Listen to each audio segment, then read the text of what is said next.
I want to teach you how getting control of your grocery budget can help solve a lot of your financial issues that you're having in your home. I know financial issues can cause a lot of stress in marriages and in your household, and I want to teach you some of the ways that I've learned over the years to have a grocery budget that can feed my family, and it has relieved so much stress. If you're just meeting me, my name is Amy Cross, and this is the Cross Legacy, where I teach you how to save money on groceries because we've needed to save money on groceries throughout the years. And I'm very honest about some of the struggles that we've had over the years with some medical complications and just different job situations that has caused us to struggle financially, which has made me very aware of how much money I spend every month at the grocery store. So if you're also needing to save money on groceries and fix your family finances, make sure you're hitting that subscribe button because we have lots of videos like this. Before we get into how much my grocery budget is, I want to talk about family size. So currently, Mike and I are empty nesters. There's just the two of us here. Over the last year, we had our grandma was living here with us. At other times, we had my dad living here with us, but we've raised our own children and we are foster parents. So our household size can vary from anywhere from 2 people to 8 people, and sometimes it can vary for just a season and then goes back to just being the 2 of us. So a long time ago, when I was trying to get our budget under control, I based it off of per person per month at $100 per person. And around 7 years ago is when we really started getting serious about wanting better ingredients in our house and things that were higher quality or organic. I did bump the budget up per person to $135 per person. Now that was about 7 years ago, and I've been able to keep that same grocery budget even with the prices increasing at the grocery store over the last few years. So our grocery budget is $135 per person. That means for just the 2 of us, it's $270 per month that I'm spending on groceries. So that doesn't seem like a lot. One of the ways that I'm able to do that is the average family is throwing away over 40% of the food that you're buying. So if an average family is spending around $1,000 in groceries a month, they're throwing away at least $400 worth of those groceries that they bought and only eating, assumably, about $600 worth of the groceries that they had bought at the store. So I'm going to teach you some of the tips on how we reduce that food waste, but we are going to just kind of stay totally on how we plan the budget in this video. So our grocery budget is $135 per person per month. And since there's only 2 of us in the house right now, that means my grocery budget is $270 per month. I love when I'm showing pictures of my pantry or my freezers and you see that I have a lot of food in the house, and I can tell you that I've used the same grocery budget for years and I've been able to stock up food in our home. I actually had a TED Talk. Did you know that the average family in the United States is throwing away 40 to 60% of the food that they're buying? And when you really think about all of the produce that is going bad or leftovers that you overcook and sit in your refrigerator until garbage day, or things in your freezer that are freezer burn and you're never going to use, you can start tallying up those items and realizing that your household is probably doing some of those same kind of mistakes. I have tons of videos teaching you how to reduce your food waste and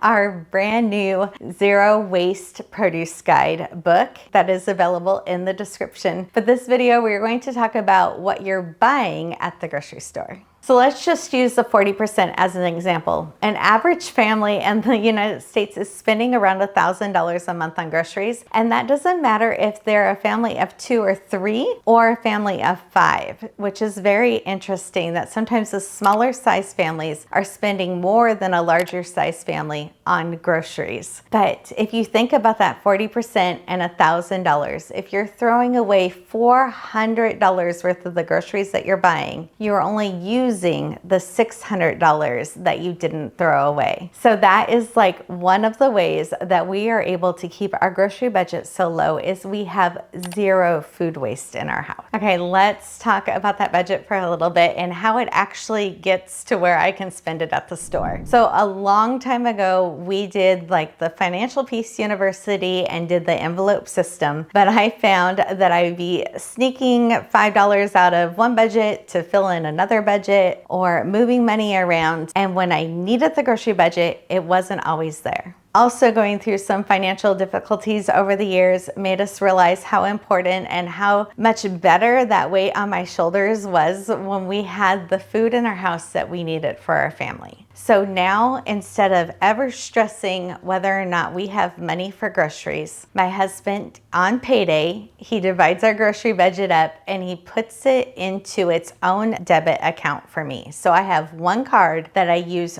only for groceries. So how you put that money in that debit account can get really confusing. He happens to divide our grocery budget in half and then put half of it in each payday because he gets paid 2 times a month. So I always have a running balance in that grocery account that I use for groceries that is $270. And anything that is left over, and yes, there's some left over, that just rolls over into the next month and what I have available to spend. Now, when you're talking grocery budgets, I am talking about food and ingredients that we are going to eat. I am not talking about shampoo and chapstick and garbage sacks and other household kinds of items. I used to own a housekeeping company, and so a lot of times I'd be at the store picking up groceries and also things for my business. I just got really used to being able to separate the cart into personal household expenses and the business expenses, and I take that same philosophy and I do it to this day. I have all of our groceries in one part of the cart, and if I buy something that's a gift or a household item, that goes for a second transaction. So we have 2 different budgets that I use at the store. One is groceries and food, and the other one is the household budget. So for the grocery budget, that's what the $135 per person is. I normally think of that as items that somebody on food stamps or EBT can buy. So anything that is food related in the grocery store is that grocery budget. And things that are on the household budget, that budget actually varies. So Mike's employment, he is able to pay all of our bills and the grocery budget. I normally bring in some extra income through cleaning houses, nannying, doing other things over the years that helped supplement that household budget so I could spend a little bit more on things that we wanted and didn't need. When you separate your grocery cart like this, you're going to notice how many things that you thought were groceries and going on to that grocery bill that were actually splurges or clearance items that you thought were cute, or a cute holiday pillow that snuck into your cart. Those items are normally fun items that are not feeding your family. We went through a really hard struggle financially years ago. I have reflective sympathetic dystrophy, and for 2 years my hands clawed up and I wasn't able to use them. During that time, we did everything we possibly could to keep the power, the water, the roof over our heads, and groceries, and it really made us realize what things were not necessities during that time. So one of those items that we didn't buy for 2 years was paper towels, and it didn't seem like it was a big deal that we stopped using paper towels during that time. But even to this day, 13 years later, every time I go to use a paper towel, I'm grateful that we're able to buy the paper towels now. But during that time, we were still able to feed our family and make sure that they were safe, even when we took that household budget and knocked it down to almost zero. So when I'm at the grocery store, I have my grocery planner journal with me, and I have my list of the things that I'm going to buy. And as I'm going through the items, I will mark the price. I normally round it up to the nearest dollar. I will mark the price next to the item, and I also on my phone will have a calculator going of a tally of what I'm buying, so I can make sure that I'm staying under my $270 grocery budget. When I'm at the grocery store, I am focusing on those outer aisles of the grocery store first. So I normally go get my produce first, and then I will go and check out the dairy items that I need.